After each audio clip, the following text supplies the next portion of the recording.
power of one. The power of two. The power of many. The power of one. The power of two.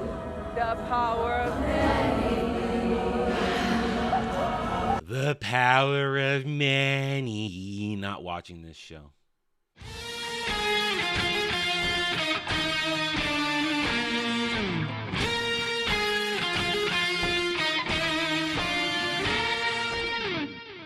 Howdy all, I am Adam the Renaissance Nerd, and welcome back to my review of The Acolyte. Here's episode 3. I don't know what the title is. I don't care. It's just lesbians in space. That's all it really is. And, well, that's not all it really is. I'm going to be honest with you. This was heralded as the episode that would break Star Wars, that would make sure it was dead. Well, Disney Star Wars has always been dead. Real Star Wars is alive. Right there. You just have to embrace it. It's waiting for you. But that's a discussion for another time. This episode, you have to watch it carefully to understand just how bad it really is. There's no, I'm going to rage and flip out moments and, oh my God, it's big evil to destroy it. No, there's none of that. There's none of that. It's subtle and it's delicate. And when you listen, or I'm going to at least tell you what they're saying, you see the ham-fisted, you see the blatant, the obvious, the right-in-your-face agenda of everything. And it starts with just breaking Star Wars lore. They're gonna break Star Wars lore. They're gonna shit all over it. It's the Force. That's what I'm talking about. They're gonna destroy the Force to fit their agenda.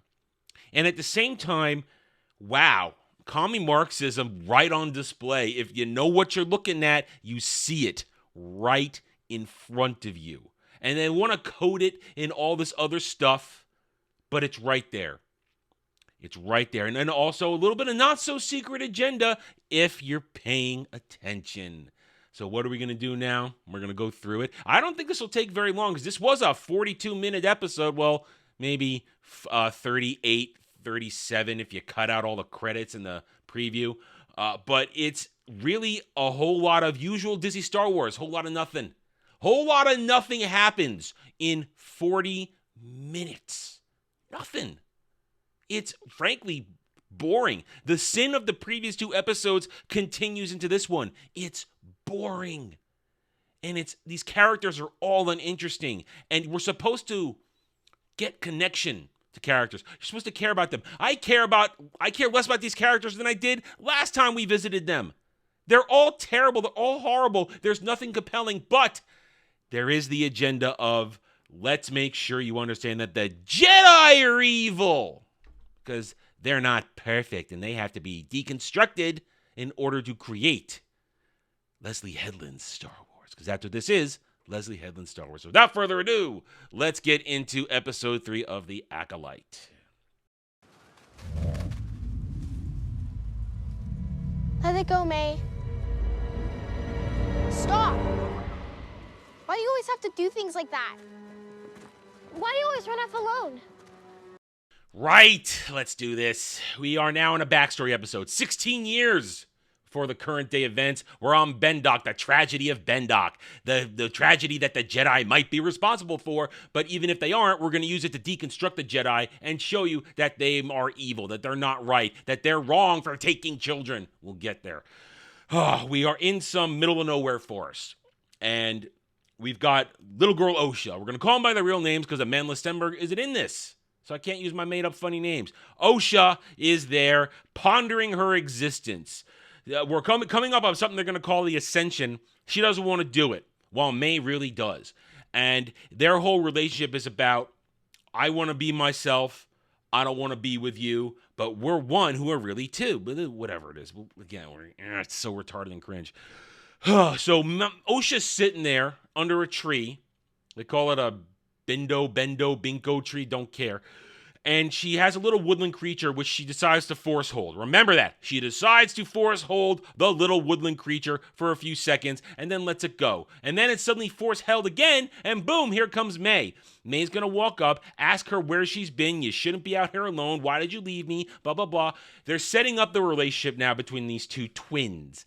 I stress the word twins because these girls don't look alike at all. It's not hard, Disney, to just use a little camera magic, little movie magic to have one actress and just boom, boom, boom, and have a stand-in for physical scenes and then lay it over. They've been doing it since The Parent Trap with Haley Mills. This isn't anything new.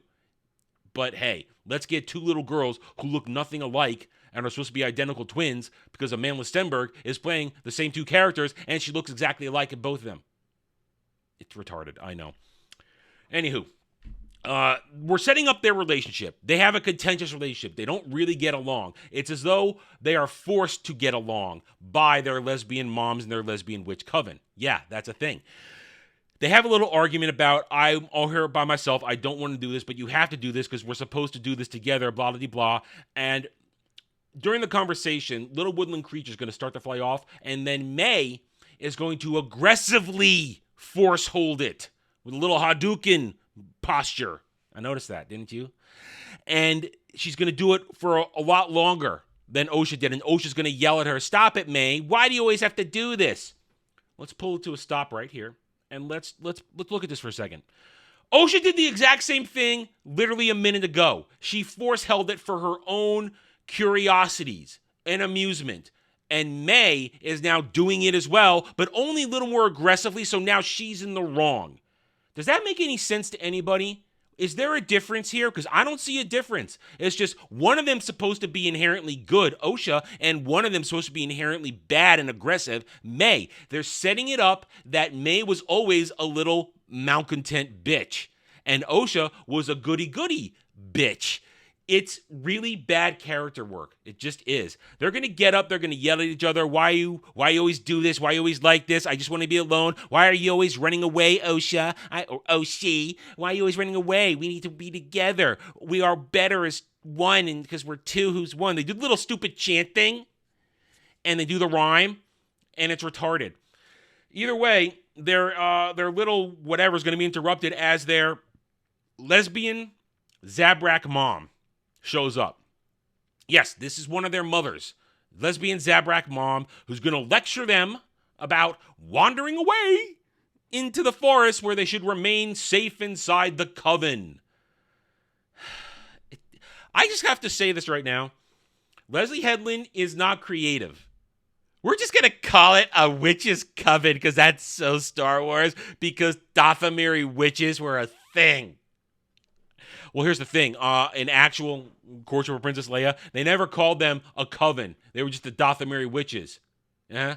And even then, they didn't call themselves witches. They called themselves Light Sisters and Night Sisters. But Disney Stans wouldn't know that because Dave Filoni only created the Night Sisters. He didn't bring out the Light Sisters. He just left that in the bin because that would have muddled Dave Filoni's Star Wars. We don't want that, do we? And throughout this whole little lecture session, they're being spied upon by not yet Master Squid Game, because he's just a Jedi Knight in this one because it's 16 years ago, and he's gonna probably just follow them. I don't know, retarded. Anyway, angry Zabrak lesbian mom is going to make them come home, and now we're gonna go back to the coven, which is wedged between a mountain. You notice how the mountain looks like? I see the imagery. If I see it, you see it. If I see it, you see it. The giant mountain. I'm not going to be crude. Let's just say the giant mountain hoo-ha. The giant mountain hoo-ha. Giant mountain hoo-ha is where they all live. And once we're in there, we see it's just a community of lesbian women. It's all women of all alien shapes and sizes. They're just there lesbianing it up. No other kids, by the way, and that they make that very clear as the episode goes on, that Osha and May are the only two children in this entire coven. We arrive, and they want to get some sweets, but lesbian Zabrak mom, angry lesbian Zabrak mom, she is being strict with them. No, you can't have that. You need to go get ready for your lessons. But no, here comes lesbian mama, black lesbian mama, who is their one that created them. We'll get to that. And she's all soft on them. My girls, my this, I love you so much. Oh, you can have your sweets. You go ahead. So we got good cop and bad cop. Anyway, angry lesbian Zabrak mom lectures her about being too soft on the twins because the twins are so special. And we have to have the, I love you, Mom, you're going to touch each other because they're lesbians together.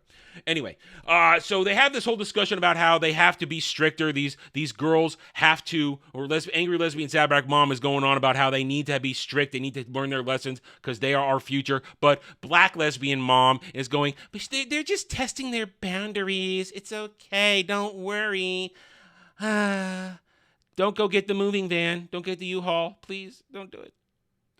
But here's how we're going to get to the serious stuff. Here's the serious stuff. All joking aside, we go to the training hall where black lesbian mom is going to tell everybody what the Force really is. And here is a clip from it. I want you to hear her use these words that essentially break the rules of the Force. Some call it a force and claim to use it. But we know the thread is not a power you wield. Pull the thread, change everything. It ties you to your destiny. It binds you to others.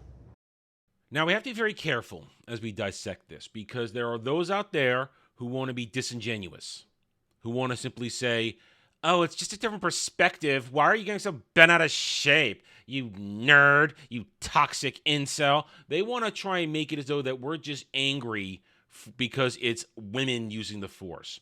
No, what I'm upset about and what others are rightly pointing out is that this is removing the core concept of the Force that George Lucas put into play in his 6 movies.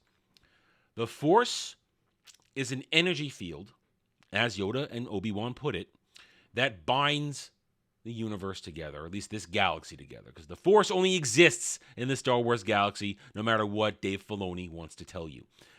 The Force is a binding energy. It's created by life. It's a life force that has its own designs, and it wants to remain in balance. And balance means, in Star Wars terms, it's not equal good, equal dark. No, it's the light has more sway than the dark. When the dark pushes too much and tries to get ground on the light side, then there's imbalance. And as George allowed it to be said through Darth Plagueis, when you mess with the life, when you mess with the Force and create life in the Force, it puts it out of balance. That's what these lesbian witches have done. They made life with these 2 little girls. And the Force was put out of balance all the way at this point in the Disney timeline. So they decided to basically remove the importance of Darth Plagueis and Palpatine meddling with the Force and putting things out of balance. But that's a discussion probably for later. You understand what I'm saying here? The Force is not something you manipulate to control destiny. It's not something you use to tie things.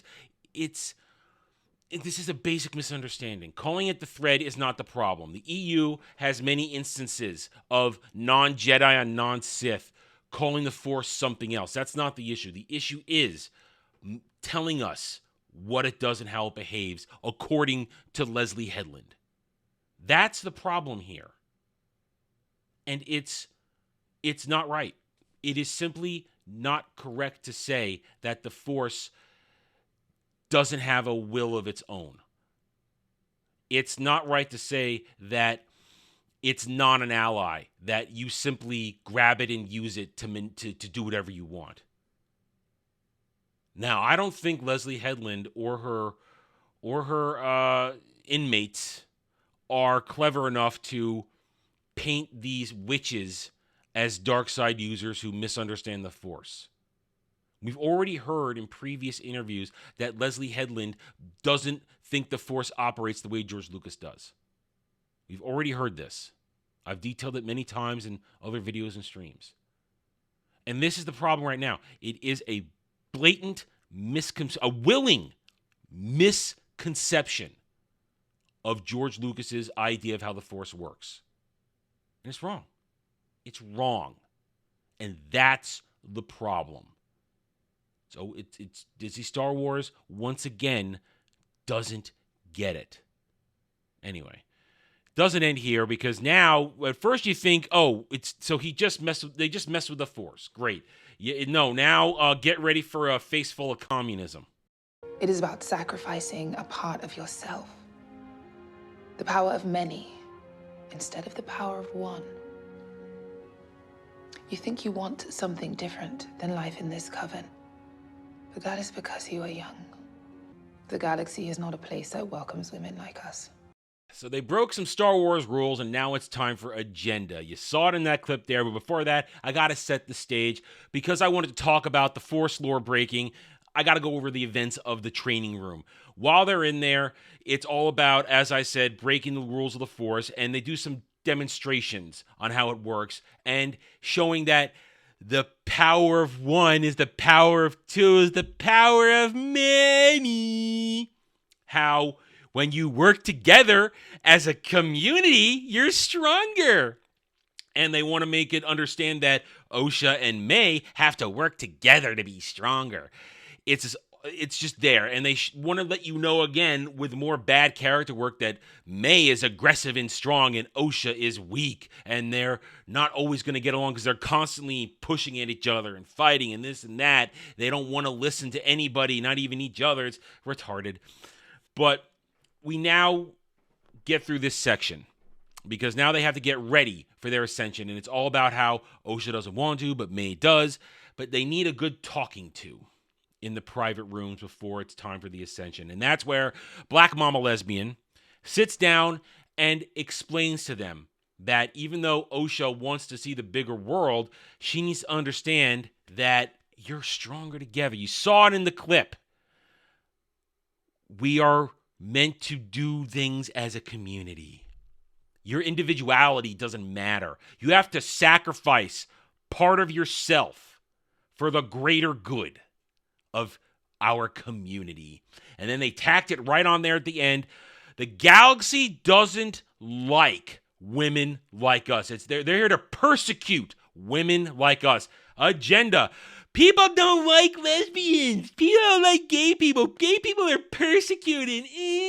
So they're trying to hide it within the ideas of, oh, people just don't like female Force users. They don't like the way we use the Force, so we're persecuted. No, it's really people don't like lesbians, so people have to hate lesbians. And it's so ham-fisted and stupid that there's some sort of agenda to destroy homosexuality out there when it was figured out 20 years ago. Everybody was happy to live and let live. It's only in the past several years that it's suddenly there's a persecution going on when there wasn't. There was never that. Either way, we now are going to get to, you saw it in my opening clip for the entire review, the ceremony. In the lead up to the ceremony, however, you have a conversation between Osha and May. They just keep saying the same shit over and over again. Bad writing. It's, I don't want to be like you, May. I want to be myself. But no, you have to be part of the community. We're together. We're the same. We're two that are one. They just keep saying the same shit over and over and over again. And it's boring. It's very boring. And now we get from boring to super cringe. And more Communist Manifesto. So we are now at the Ascension. And I noticed it throughout the whole thing. I kept that every time we got a shot of the giant stone wahoo, hoo-ha, there were the two moons slowly growing closer together. And this whole ceremony is going to happen when these two moons are, I guess, at their zenith or their apogee. They're there together at the same moment. But they start this really weird-ass song. You heard it in the opening clip. It is so cringe. The power of one, the power of two, the power of many. This is seriously stupid. And it looks stupid and sounds stupid. We've gone from either George Lucas and John Williams using orchestral choral music or alien gibberish songs to just a bunch of lesbians kumbayaing under two moons. And don't think the parallel of the Skywalkers under 2 suns, or Luke Skywalker under 2 suns, and these 2 chicks under 2 moons. Don't think that's not lost on me either. Because suns and moons, they're 2 sides of the same thing. Whatever, shut up. Anyway, now Black Mama Lesbian's going to give this whole speech about they were exiled and persecuted and hunted for their beliefs. More agenda about everybody hates gay people. More about that shit. Until here come the twins that are not twins. And they're going to get this whole thing. You are our future, this and that. And now, once more, misunderstanding of the Force. She literally, at the moment of more singing and chanting and really bad song, grabs the energy of the moons and creates it in a bubble of power to tattoo May, give her the tattoo that we see she has, to give her that tattoo. Now, of course, the Force can be made tangible, Force lightning, Force bubbles, stuff like that. But this strains credulity. It just does. We're going to use it to tattoo you. I don't... It just makes no sense. I have no other explanation other than it makes no sense. It's just thinking, oh, the Force can do anything. Force can't do anything. There are limitations on the Force, but not in Disney Star Wars. So May's like, yes, I'm very happy to be a lesbian forever on this planet. And Osha is hesitant. And then suddenly there's a ruckus down below, and here come the Jedi to steal their children. They're here to steal our children, yells one of them at one point. And you've got Master Carry-On Moss. You've got not yet Master Squid Game. You've got not yet Master Guy who ganks himself. And you've got Wookiee Jedi who decides to have a top knot in his shaved head on his Wookiee head. It's so stupid. Anyway, we get the whole moment of we're here because we didn't know you had anybody on. We didn't know anybody was on this planet. Master Carry-On Moss goes, we didn't know you had anybody on this planet. And mockingly, Black Mama Gay Lesbian says, oh, the all-knowing Jedi didn't know this. I find it hard to believe. And there's a lot of tension about they're here. Like I said, they're here to take our children. We're here to we're here to test the children because Old Republic rules. You're not part of your republic. Listen, is it harsh that the Jedi take Force-sensitive children and try to train them in the ways of the Force, the light side of the Force? Yes, because you have to be separated from family, and by their beliefs, you have to get rid of all attachments so you're not seduced by the dark side and emotion and passion. That is, it's a sad truth of the old Jedi Order. But at the same time, it's necessary because look what happens in all of Star Wars if just one Dark Jedi or a Sith remain. It takes only one or two, rule of two, to push the Force out of balance. It is the will of the Force to be light side, and therefore the Jedi are doing the will of the Force by training Jedi to Force users, Force sensitives, Force adepts, to be respectful of the Force, to understand that the Force is a living thing that needs to be respected, not manipulated. That's what's going on here. But no, we're going to get the narrative of, oh, look, and I've already seen it. Oh, look, the Jedi are taking children. They're disrespecting somebody else's culture. That's what Leslie Headley wants you to see. That the Jedi are dogmatic, that they have no respect, that they're culturally stealing, and they're stealing people's children. Isn't that bad? Even though Osha wants to go. And now here's where things get a little bit murky. Because first of all, while they're trying to do this, Black Mama Lesbian takes dude who's going to become a white dude who's going to grow up to gank himself. She takes control of him. We see that black-eyed thing, which is really stupid.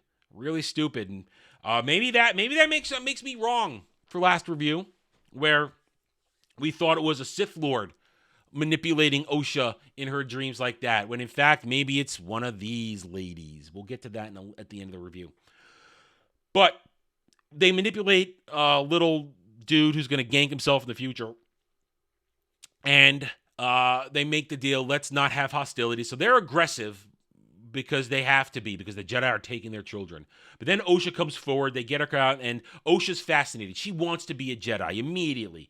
And as I said, here's where it starts to get murky. Because let's just cut through all of this. It's all about, you can't take our children, but we have to test them, this and that. And they relent because they realize that they don't, well, at least one of them. At least I'll give this. Black Mama Lesbian doesn't want to start a fight, at least not here. While angry Zabrak Lesbian Mom wants to start a fight. They agree to let the Jedi test the girls at their camp tomorrow. Fine. Here's where the murky stuff gets. Because during this whole conversation, it's all about a child knows what to do for itself. Yeah. If you know where I'm going there.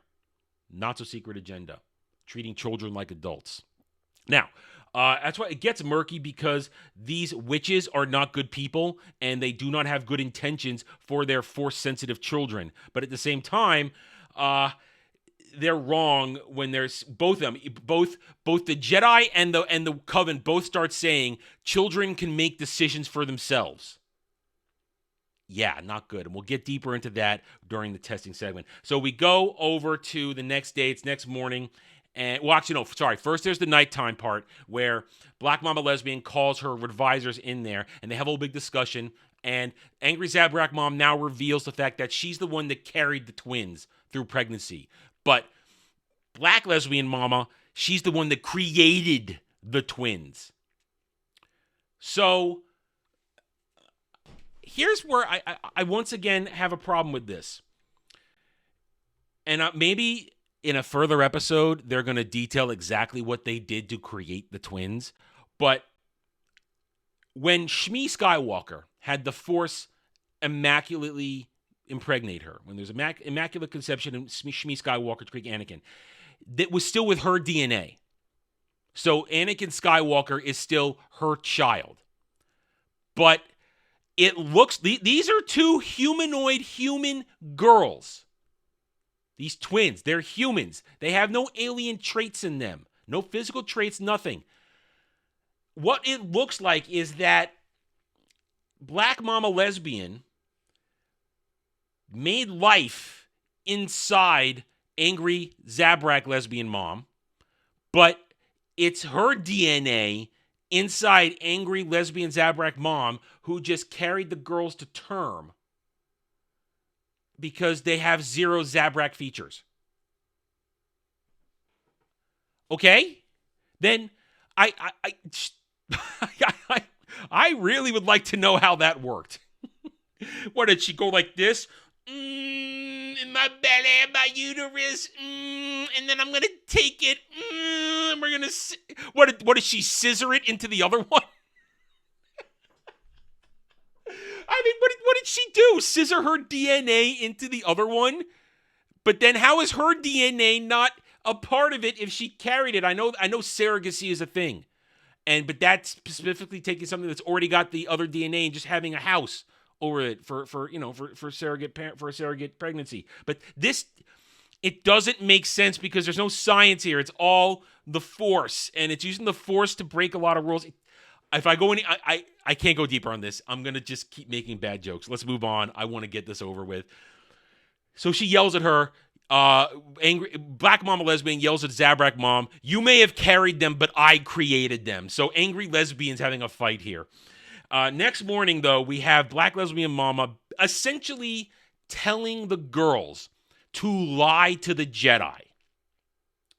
But wait a minute. I thought that we established in the last episode that the Jedi always know what's going on in somebody's mind. They can just magically, constantly read minds in Disney Star Wars. Tells them to lie so that they don't have to... No, wait, shit. So during this whole moment of consultation, they're not sure what to do because Black Mama Lesbian says we have to let them test them. Angry Zabrak Mom says no, we don't. But then very bad old lady, weird lesbian alien CGI monster. Look at this. It's terrible. This is horrifically bad CGI. She says it's all about a test. And you can fail the test by lying, essentially. That's their master plan. Lie to the Jedi. Because the Jedi, they can't possibly sense when you're lying. No, they'll have to trick you into revealing that. We'll get there. Next day, Black Mama Lesbian tells the twins to, hey, guess what? You're going to lie. I want you to lie. We're cut through all the crap dialogue. I want you to lie. Go ahead and lie, and that's how we're going to get through this. And as they're walking to the Jedi, Osha and May are busy bitching because Osha constantly keeps going, I want to be a Jedi. I want to be a Jedi. May, you can't be a Jedi. We have to stay here. Oh, everything we need is here. We have to be gay here. Possibly gay together. Maybe. Remember, Leslie Headland thinks that sisters should be gay together. Anywho. And Osha is made to promise to May that she will lie in the exam because May is ready to just lie her ass off and get through it. And we get a dumb moment where Osha connects with Wookiee Jedi Kelnaka, and then it's her turn. And now, well, here comes more not-so-secret agenda. It's what it is, plain and simple, not-so-secret agenda. But when I joined the Jedi, I found out there were many other children like me. There are other children there? Thousands like us. But you must have the courage to say what you want. Time for Osha's test. Time for not-so-secret agenda. Time for more Force lore breaking. She's on the ship. Dude who's going to gang himself later takes a blood test for midichlorians. Duh. Real Star Wars fans get this. Then it's time for the guess the picture exam, where can you be Force sensitive? Now, we know that Disney Star Wars established that the Jedi can sense everything, but they're going to have to trick her into revealing that she's lying. Because we know May lied. Osha doesn't want to lie. They go through this whole thing where they trick her into revealing she's lying. Also that we can get to another speech about you're a child. You're capable of making your own decisions, to be with other children who are just like you, who have made their own decision to be queer. That's what Leslie Headland is saying in this. Or not, well, she didn't write this episode, but you know those are her marching orders to her inmates who are writing this retarded story. We don't need to hear the whole dialogue. It's supposed to show us that Not Yet Master Squid Game is making a great bond with Osha. He understands her plight. It's all just sugarcoating. It's all just icing to cover up the deep cake agenda. That's all it is, and I can see it. I know others will see this too, and you can see it as well. They want to indoctrinate your kids. Remember, this is a kids show, everybody. It's a kids show. Anywho, Osha says, I want to be a Jedi. I want to do it. And she says, I'm going to be a Jedi. She wants to do it. She's happy. She's excited, but she doesn't want to leave home. We go back. We leave outside, and May throws a bitch fit. You lied to me. You promised. I can't lie. It's a bad thing to lie. But you hate me. It's more bad, childish dialogue behavior. We get to the moment where now Osha's ready to leave, and she's in front of all the other lesbians in the coven. And May throws another bitch fit and marches off screaming and shouting and has to be dragged away. And Black Mama Lesbian is going to now once again reinforce what Leslie Headland believes the Force is. She actually says there is no giant force that guides your destiny. You make your own destiny. Now, in other stories, free will, great storyline. Individual free will, that's something that I push in my own stories. Make the decision for yourself. Forge your own destiny. But Star Wars has an overriding concept of the will of the Force. The Force is guiding things. It wants things to go a certain way, and it is your ally to make sure that things go the correct way, that you don't muck it all up. She says, there's no overriding thing forcing you to do anything. You make your own destiny. You manipulate it to do what you want.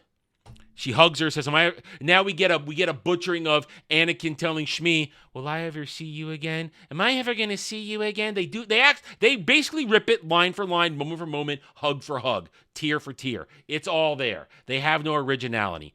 Now, Osha is packing to leave, and here comes May storming in to yell at her one more time. You promised we're supposed to be together. I want to have my own life. No, our life is together. And now I glossed over it earlier because it wasn't important until now. OSHA has a sketchbook she does, and May always wants to get her hands on it. Well, May takes it from her. Says, if OSHA says, what are you going to do? You can't stop me from leaving. May says, yes, I can. I can kill you.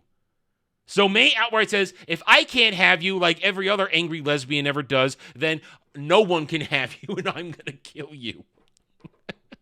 So she seals her into the room, lights the book on fire, and throws it. So we're going to have to accept that this fire spreads everywhere. And OSHA has to find her way out and get away. She does. As OSHA is making her way out to the rest of the collapsing stone hoo-ha that magically is caught on fire everywhere in seconds, she sees devastation, and she comes to a broken bridge, and there's May. May, who just tried to kill her, now wants to be with her, and OSHA is happily ready to go, May! Oshie! May! Yet the bridge collapses, and they both fall. But here comes Master Not Yet Squid Game to save them. Only he doesn't. This is where we go to the line. He saw May die. He saw her fall. May and OSHA fall at the same time, and he just rushes forward to catch OSHA at the last second, who has just managed to fall within arm's reach. Wait a second! At the end of episode 1, he force yoinked her after she fell off a cliff. You cannot tell me in an instant he could have not force yoinked both OSHA and May?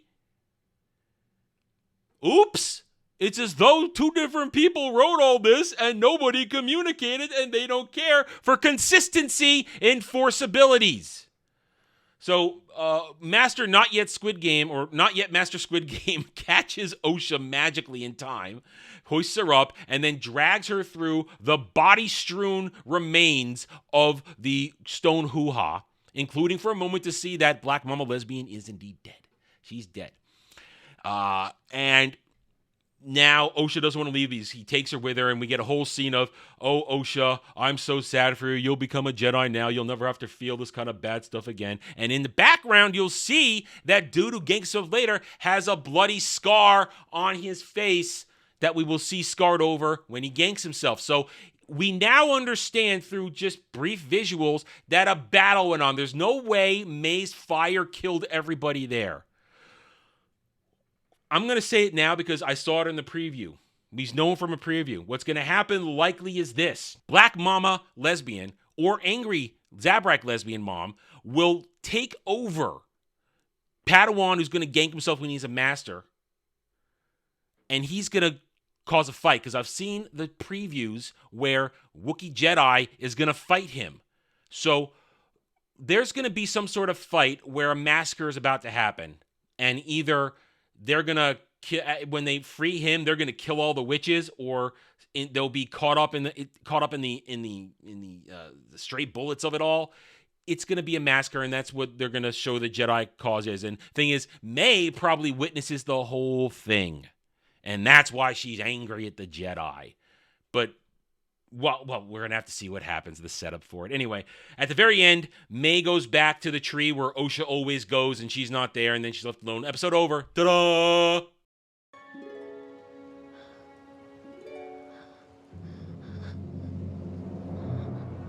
OSHA.